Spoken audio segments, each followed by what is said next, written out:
నేను మీ doctor Vaggu Anand Kumar, consultant dermatologist, hair transplantation surgeon. ఈరోజు మనము అర్టికేరియా అంటే దద్దుర్ల గురించి తెలుసుకుందాం.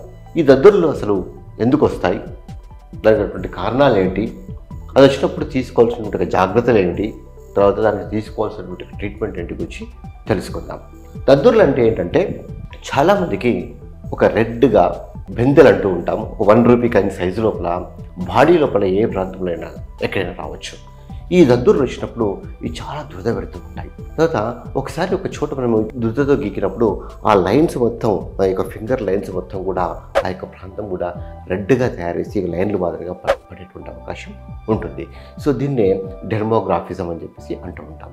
సో ఈ యొక్క దద్దుర్లు కొన్నిసార్లు ఆల్ ఓవర్ ద బాడీ రావచ్చు, కొన్నిసార్లు ఓన్లీ ఒక ప్రాంతంలో ఒక ప్యాచ్ మాదిరిగా మాత్రమే రావచ్చు. అంటే ఉదాహరణకి చీమ కొట్టినప్పుడు ఏ మాదిరిగా అయితే రెడ్గా తయారవుతుందో దాన్నే దద్దుర్లు అంటాం.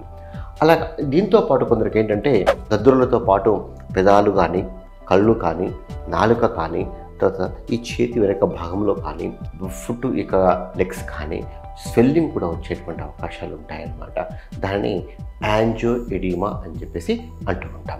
సో ఈ దద్దుర్లు వచ్చేటువంటి యొక్క పేషెంట్స్కి ఈ యాంజియోఎడిమా రావడం కూడా చాలా సర్వసాధారణంగా అబ్జర్వ్ చేస్తూ ఉంటాం. మరి దీనికి గలటువంటి కారణాలు ఏంటంటే, మొట్టమొదటిగా చెప్పుకోవాల్సినటువంటి కారణం ఏంటంటే ఇన్ఫెక్షన్స్. అంటే మీ యొక్క బాడీలో ఇలాంటి ఇన్ఫెక్షన్స్ ఉన్నా కూడా వచ్చేటువంటి అవకాశాలు ఉంటాయి. ముఖ్యంగా చెప్పుకోవాల్సినటువంటి ఇన్ఫెక్షన్స్ ఏంటంటే కడుపులో మంట కావచ్చు, మూత్రంలో మంట, తర్వాత గొంతు నొప్పి, సోర్ థ్రోట్ అంటూ ఉంటాం కదా, గొంతు నొప్పి, చెవులో చిమ్కాడము, పంటి నొప్పి, తర్వాత రీసెంట్గా ఇలాంటి యొక్క వైరల్ ఇన్ఫెక్షన్స్ వచ్చి తగ్గిపోయినప్పటికీ కూడా ఇవి కాకుండా కొన్ని సందర్భాల లోపల ఫంగల్ ఇన్ఫెక్షన్స్ ఉన్నప్పుడు, ముఖ్యంగా ఫిమేల్స్లో అయితే వైట్ డిశ్చార్జ్ అవుతున్నప్పుడు కావచ్చు, తర్వాత రీసెంట్గా ఏమైనా వైరల్ ఇన్ఫెక్షన్స్ కానీ ఏమైనా ఇన్ఫెస్టేషన్స్ అంటూ ఉంటాం. చిన్నపిల్లల్లో చాలా కామన్గా చూస్తూ ఉంటాం అన్నమాట. అంటే ఏంటంటే నులి పురుగులు, అంటే వాళ్ళ యొక్క మోషన్స్ లోపల పురుగులు పోతూ ఉంటాయి. వీటిని నులి పురుగులు అని చెప్పేసి అంటూ ఉంటాం. అలాంటి ఇన్ఫెస్టేషన్స్ ఏమైనా ఉన్నప్పుడు కూడా ఈ యొక్క ఇన్ఫెక్షన్స్ వల్ల దద్దుర్లో వచ్చేటువంటి అవకాశాలు ఉంటాయి.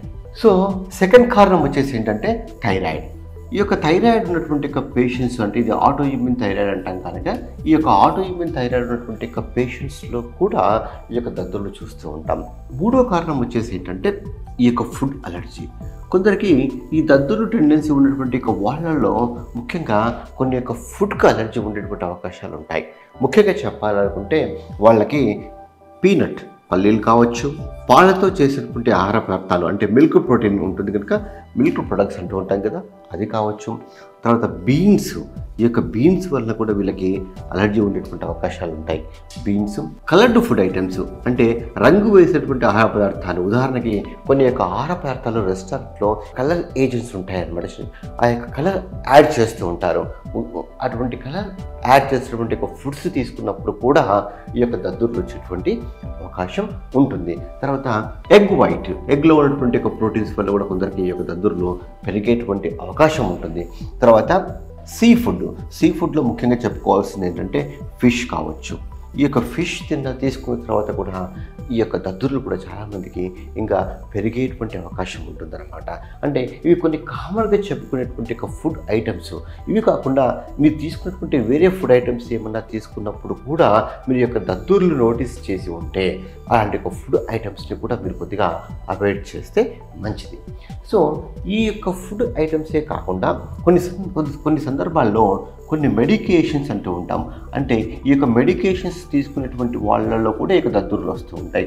ముఖ్యంగా చెప్పుకోవాల్సినటువంటి ఒక మెడికేషన్స్ ఏంటంటే, ఫస్ట్ ఎవరికైతే హై బ్లడ్ ప్రెషర్, బీపీ ఉన్నటువంటి వాడేటువంటి వాళ్ళలో ఏసీఏ ఇన్హిబిటర్స్ అని చెప్పేసి అంటూ ఉంటాం. ఏసీఏ ఇన్హిబిటర్స్ కానీ ఏఆర్బిఎస్ అనేటువంటి ఒక మెడిసిన్స్, కొన్ని మెడిసిన్స్ ఉంటాయన్నమాట.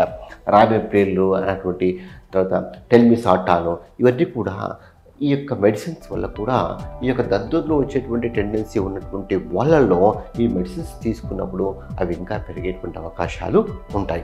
ఇవే కాకుండా ఎకోస్పిరిన్ అంటూ ఉంటాం కదా, ఆస్పిరిన్ టాబ్లెట్ తీసుకున్నప్పుడు కూడా పెరుగుతూ ఉంటాయి. పెయిన్ కిల్లర్స్, నొప్పి గోళీలు వేసుకున్నప్పుడు కూడా ఈ యొక్క దద్దుర్లు పెరిగేటువంటి అవకాశాలు ఉంటాయన్నమాట. సో ఇవి కొన్ని కామన్గా కలిగించే దద్దుర్లని అగ్రవేట్ చేసేటువంటి ఒక మెడికేషన్స్ గురించి మనం చెప్పడం జరిగింది. ఈ యొక్క మెడికేషన్స్ కాకుండా ఇవన్నీ చాలామందిలో ఒక డౌట్ వస్తూ ఉంటుంది, ఈ కారణాలన్నీ కూడా అందులో ఏవీ లేవు, అయినప్పటికీ కూడా నాకు ఇంకా దద్దుర్లు వస్తూ ఉన్నాయి, మరి ఏం కారణమై ఉండొచ్చు అంటే వాళ్ళలో జెనెటికల్ టెండెన్సీ, జీన్స్, అంటే ఈ యొక్క జెనెటికల్ టెండెన్సీ, దద్దుర్లు వచ్చేటువంటి ఒక జెనెటికల్ టెండెన్సీ ఉన్నటువంటి వాళ్ళలో ఈ యొక్క దద్దుర్లతో పాటు జలుబులు ఎక్కువ చేయడాలు, తుమ్ములు ఎక్కువ రావడాలు, డస్ట్ అలర్జీలు, సైనసైటిస్లు, ఆస్తమాలో, ఈ యొక్క అలర్జిక్ మేనిఫెస్టేషన్స్లో ఏవైనా ఒక ఉండేటువంటి అవకాశాలు ఉంటాయి అన్నమాట. అలాంటి లక్షణాలు ఉన్నప్పుడు కూడా అలాంటి వాళ్ళలో కూడా ఈ యొక్క దద్దుర్లు వచ్చేటువంటి అవకాశాలు ఉంటాయి. అంటే ఈ జన్యుపరంగా మెయిన్గా జన్యుపరంగా వస్తూ ఉంటుంది. ఈ జన్యుపరంగా వచ్చిన తర్వాత ఇలాంటి జెనెటికల్ టెండెన్సీ ఉన్నటువంటి వాళ్ళలో వీటి వల్ల కూడా అంటే ఫుడ్ తీసుకున్నప్పుడు అగ్రవేట్ అయ్యేటువంటి అవకాశాలు, ఇన్ఫెక్షన్స్ వచ్చినప్పుడు అగ్రవేట్ అయ్యేటువంటి అవకాశాలు, ఈ యొక్క మెడికేషన్స్ తీసుకున్నప్పుడు కూడా ఈ యొక్క దద్దుర్లు అగ్రవేట్ అయ్యేటువంటి అవకాశాలు కూడా ఉంటాయి.